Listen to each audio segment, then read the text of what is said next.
This is Officer Warren Claymore, Fairbanks Police Department.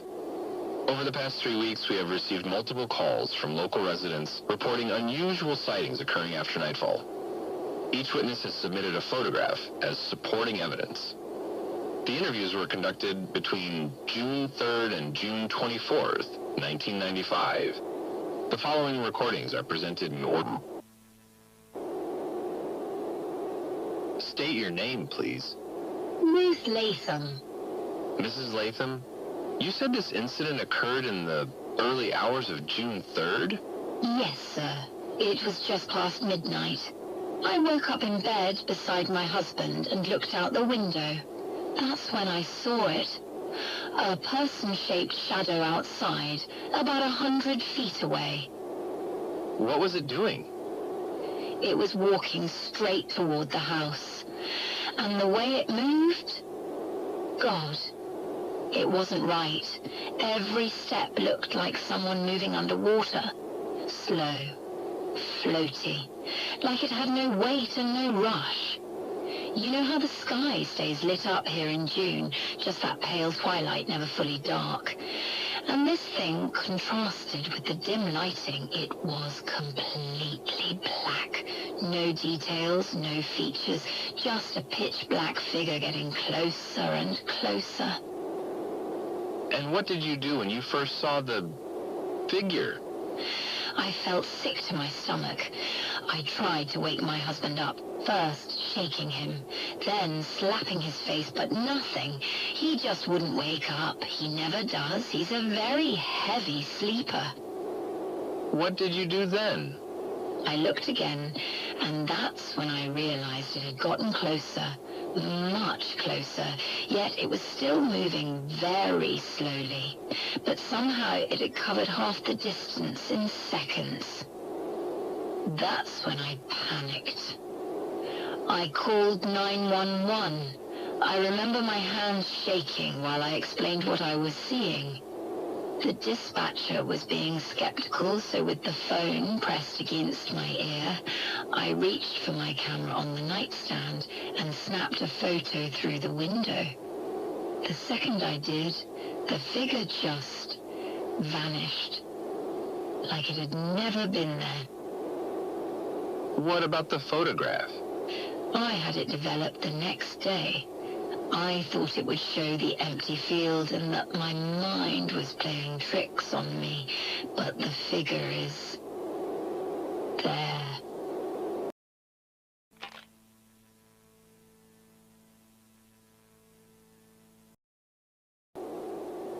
State your name, please. Miles Redford. Explain what happened the night of June 7th, Mr. Redford. Right. So I got out of bed late at night, went to do my necessities in the bathroom, and when I came back to my room, I saw, out my window, a man walking towards my damn house. And he was walking slow as shit, which made me think it was probably some drunk bastard. Could you describe the man? No, sir. That was a pitch-black man-shaped thing marching directly towards me. Now, I ain't a fan of late-night visitors, so I grabbed my gun, opened the window, and shouted at that thing to turn around or I shoot. I kept yelling out clear warnings. I even shot the ground right next to its feet, and it didn't even flinch. So, what did you do? So I shot it. Now, I couldn't see very well, but I am most definitely certain the bullet had to hit it. Yet, it was still walking, as if nothing happened. Something was definitely not right. I see. My flashlight's battery was dead, so I grabbed my camera to use the flash to get a better view of whatever this thing was. And when I snapped the photo, this motherfucker was gone. Poof! I thought I finally lost my mind, living out there all by myself and all. When I eventually saw the picture, my stomach dropped. That thing is right there. I had to move back with my mother in the city after this. I ain't never going back to that house. It must be haunted or something. Can you show me the picture?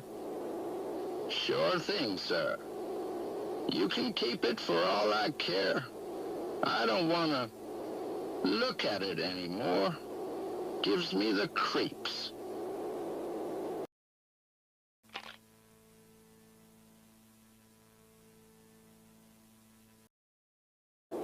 State your name, please. Alicia Johnson. Now that you're in a calmer state of mind, please explain what happened to you on the night of June 24th. I woke up in my bed at night because it was freezing cold in my room. I had 2 big blankets on and the window shut, as always, but it felt as if I was outside in the snow. That's when I saw him at the foot of my bed. A man, or that's what I thought. He didn't sway or react to me noticing him. He didn't even look real. More like a clean cutout in a digital picture, you know? That made me think this was just one of my nightmares. I have a lot of those. Noted. I tried to speak, but it felt like I was being choked from the inside, as weird as it sounds. I instinctively reached out for my Polaroid camera I keep on the nightstand. I told myself that snapping a picture in a dream like this would definitely wake me up, even though I had no proof for it. The moment I took the picture, he was gone. Just vanished. My hands were shaking, and I felt a knot in my throat since I was still sitting there, awake and present, but I waited for the picture to develop, and as soon as the image came out, I saw him. That's when I screamed and started crying. My mom came running into the room a few moments later. And? And she saw it in the picture, too.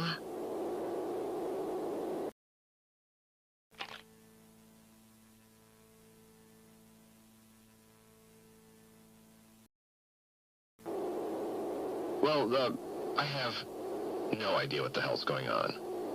3 different people who have no connection to each other whatsoever, living in different parts of Fairbanks, have all had pretty much the same experience in such a short amount of time.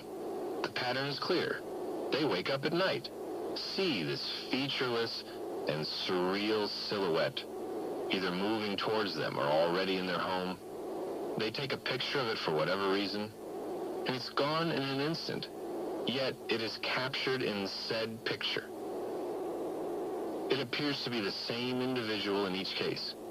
All of this seems to be genuine too. No signs of a hoax or an elaborate prank. We will keep contact with the victims and hope no more, reports like these come up. This has been Officer Warren Claymore, Fairbanks Police Department, June 25th, 1995.